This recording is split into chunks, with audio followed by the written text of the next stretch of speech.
Good morning, Ferri Middle School. Today is day G. The order of the periods is 2, 3, 4, 5, 6, 7. Please stand for the Pledge of Allegiance. I pledge allegiance to the flag of the United States of America And to the republic for which it stands, one nation, under God, indivisible, with liberty and justice for all. Please remain standing for a moment of silence.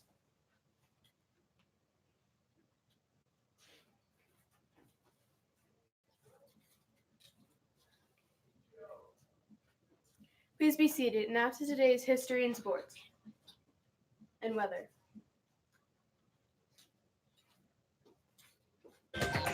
Here's a look at this day in history. November 7th. In 1874, the Republican Party was first depicted as an elephant in a cartoon in Harper's Weekly magazine. On this day in 1917, Vladimir Lenin's Bolsheviks overthrew the government and took power in Russia. Thank you. In 1989, David Dinkins was elected the first African-American mayor of New York City. And on this day in 1991, Matt Johnson announced his sudden retirement from the NBA. A routine team physical detected he had tested positive for the HIV virus. The Hall of Fame point guard began a new career educating young people on how to defend themselves against AIDS. And that's this day in history.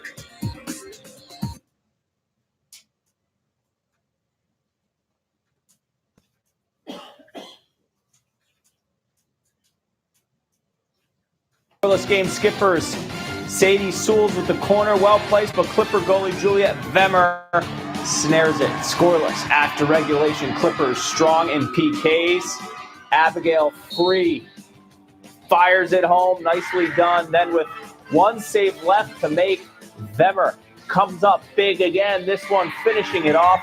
Cumberland wins in penalty kicks, moving on to the state championship. Top seed LaSalle looking to book its trip to the finals, taking on South Kingstown. Rebels scored in the 31st minute. Their keeper made that goal stand up. Faith Hutchins, the former hometown hero, keeping the Rams at bay all night long. A first-team All-Stater last year, Hutchins will get a chance to lead the Rebels to the title. They upset the top seed Rams 1-0. They'll face Cumberland in Saturday's final.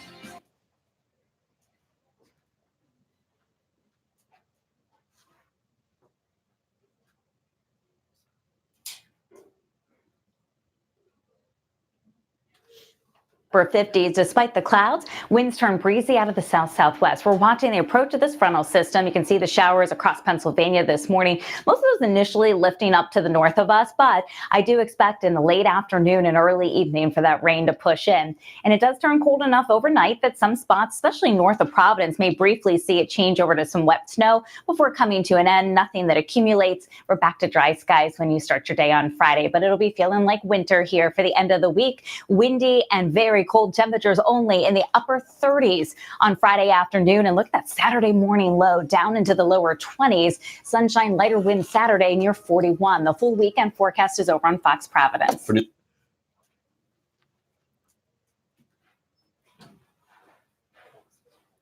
Hi, I'm Giada Akili. And I'm Lucas Anderson, and you're watching Ferri Live. Today's lunch is scheduled as the following.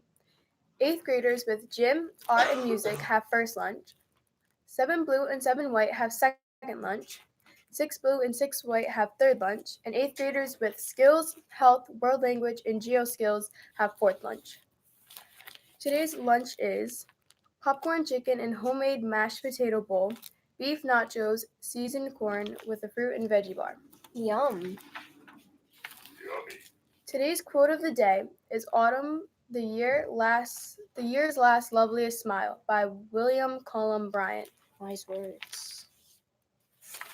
In the beginning of the week, we started transitioning Ferri Live program onto YouTube Live.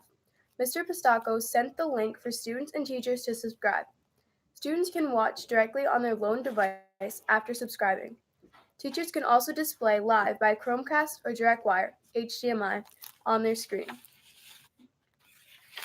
We are asking for every student to please give your clean styrofoam trays to members of the green team every lunch. Yes, every lunch. If it is clean, please keep it clean and do the right thing. Your earth thanks you. These items were found throughout the building. If they are yours, please claim them in the library as soon as possible.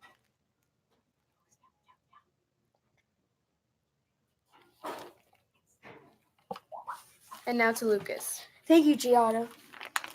Today's joke of the day is, what did the lawyer name his daughter? What? Sue. Today's fun fact. The first Thanksgiving was over 3 days. Attention students and teachers, there is a joke submission box in the library. If you would like to submit a joke for Ferri Live, please bring it down to the blue submission box. Thank you. Would the following students please report to Ms. Damaris's room 127 after announcements? Haley Boudreau, Morgan Cirillo, Luke DePonte, Matthew Jones, Devin Lacasse, Dominic Pacheco, Gabriella Rosillo, Sebastian Small, Ava Suave, Cynthia Wolf, Daniel Wolf, and Jason Padula to Miss Damaris's room 127. I repeat, Haley Boudreau, Morgan Cirillo, Luke DePonte, Matthew Jones, Devin Lacasse, Dominic Pacheco, Gabriella Rosillo, Sebastian Small, Ava Suave, Cynthia Wolf, Daniel Wolf, and Jason Padula to Miss Damaris's room. The Scholastic Book Fair is coming in November. The dates are Thursday, November 21st, Friday, November 22nd, and Monday, November 25th. Lots of great book titles and gift ideas will be for sale. Today's book talk is Captured, an American Prisoner of War in North Vietnam by Alvin Townley. Naval Avatar Jeremiah Denton was shot down and captured in North Vietnam in 1965. As a POW, he led a group of fellow American prisoners in withstanding gruesome conditions behind enemy lines. Always, Jerry told his fellow POWs that they would one day return home together. Denton's true story is an amazing example of human resilience and endurance. The other book talk for today is Fake by Donna Cooner. Maisie is fed up with the bullies who taunt her about her size and looks, so she creates a fake profile. Sienna is beautiful, skinny, and confident, and soon she's messaging the most popular kids at school. But as Maisie's web of deception grows, she's in danger of being exposed. Ferri, forever educating respectful, responsible individuals. That's all for today. I'm Giada Akeli. And I'm Lucas Anderson. We'll have more news for you next time. Until then, have a tremendous, thrilling Thursday.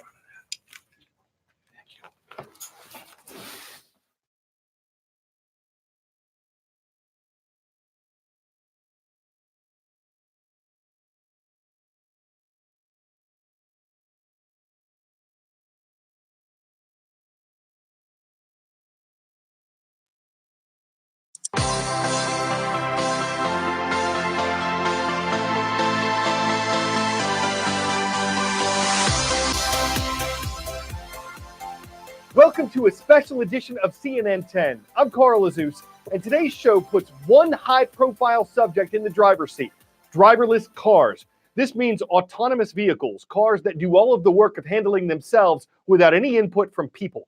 Manufacturers worldwide are investing in the technology to make this happen. But right now, full automation doesn't exist on American roads, at least not legally. The car maker Tesla offers both an autopilot and a full self-driving capability package, but it says neither of them actually makes the vehicle fully self-operating. They're intended to be used with a completely attentive driver.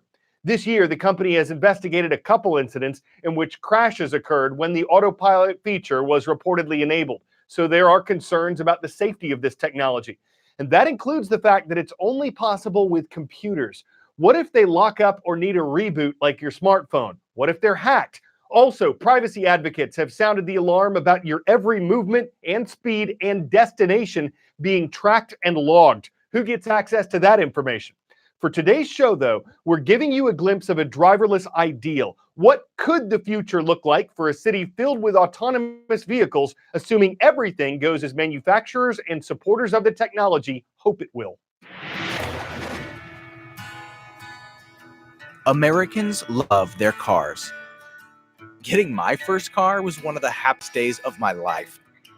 And I've loved driving ever since, especially fast cars. Yeah, that's not actually my car, but hey, look, this is my story and I can dream if I want to. But what if I'm part of the last generation to get excited about driving a car? I've spent the past year traveling the country, talking to entrepreneurs, engineers, and test drivers who are building the cars of tomorrow. And when they imagine the future, driving a car isn't part of it. They envision roads full of cars driven by machines, where traffic jams are no more, where the death rate by car accidents drops to zero. The end of car ownership as we know it. Even to the point of human driving one day becoming illegal.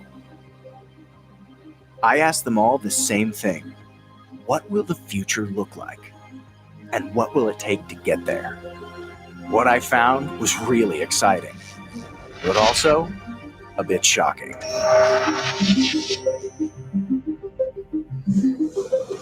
Okay, so as soon as I turn out of this parking lot, I'm gonna engage in self-driving mode. Right. Technically, we don't need a driver in the car. So you and I are basically, in a way, just passengers now. Yes. We're test driving a car powered by autonomous vehicle startup Drive AI on the streets of Northern California. It's one of several companies working to utterly transform how we live. This test car could be the prototype of an automobile that not only takes you out of the driver's seat, but creates a future where you might not need to own a car at all. At least, that's what the people building them think. Ownership will probably be abandoned. We mostly have cars that we summon on our phone. The car will come empty to us and pick us up, and we get inside in front of our office or our house, and it drives us straight to the restaurant, and there's no time wasted with parking. In a world with self-driving cars, the utopia of the future, the only vehicles operating in the city are driverless, electric, emissionless vehicles. They can position themselves in a state where, you or I, hailing one from our smartphone, has one there within a minute. We will look back and say, wow, people own cars to get from this point to that point. Eliminating car ownership would drastically change the way we shape our cities. The thing I'm most excited about is the ability on the street to reallocate space away from the storage of vehicles. Right now, cars sit idle 94.8% of the time. I mean, that's staggering. And I think we could literally close 30-40% of our streets to automobiles. You don't need cars on neighborhood streets anymore. You just need them on the perimeter of your neighborhood. All of those parking facilities today get turned into residential space or parks or offices or restaurants. And we can kind of give back the city to the people that live in it and take it away from the automobiles, right? And I think that the quality of life and the opportunity to kind of reuse that space is going to be pretty magical. Imagine it, never driving again. The nation of muscle cars, NASCAR, an open road. You're going to tell Americans they can't drive? Well, eventually, maybe. There may be a law in place that basically says 50 years from now, humans cannot drive on public roads. And if a human does want to drive, actually go to a private car ranch where you can basically drive to your heart's content. All right, I know what you're thinking. A car ranch? But it's actually not that crazy. Remember, when we transitioned from horses to automobiles, we didn't shoot all the horses. Well, guess what? These car ranches actually already exist. Think of car companies that build high-end sports cars that are meant to be driven by humans, not robots. They're already building driving courses around the country. And yes, they're as fun as they sound. We opened in May 2015. You'll come in, you'll register and meet your driving coach, and then the driving coach will then take you onto the track. We believe this destination that we've created has got a long-term future. Porsche knows that driverless technology is around the corner, but they still want people to love driving, even if they do less of it on public roads.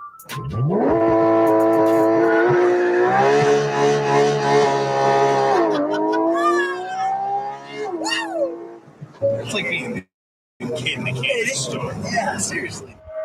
All right, let's get back to the real world. The rise of car sharing services has already made people accustomed to the idea of not owning a car. Today, human drivers pick us up when we use Uber or Lyft.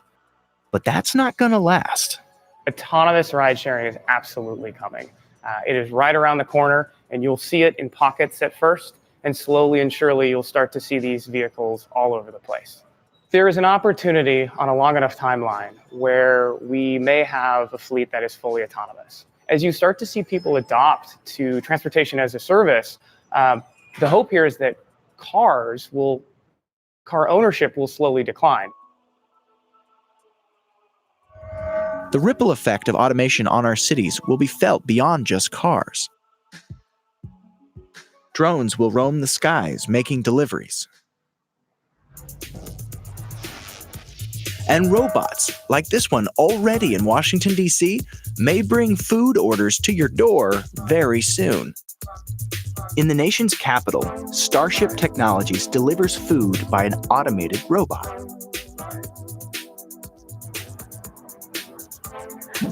There it is. Hello, robot. I'd like a sandwich. Man. All right. So I just had a robot deliver me a sandwich on the streets of Washington, D.C. It's just in the trial phase right now, but in the future it could be a lot more common. Robots, drones, deliver your hoagie right to your house. All you got to do is push a button on an app, and you got yourself a sandwich. All of these changes won't come easy. Perhaps the biggest fear? What will happen when all these robots get better at our jobs than we are? Will they replace us?